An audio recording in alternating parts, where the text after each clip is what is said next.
Napanahon ng pagkakataon, may babalik bang kahapon?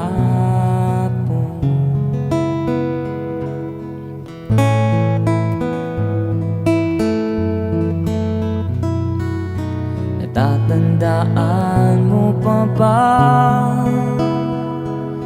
nung tayong dalawa'y unang nagkita?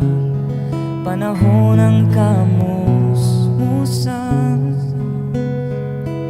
sa piling ng mga bulaklak at halaman, doon tayo nagsimula.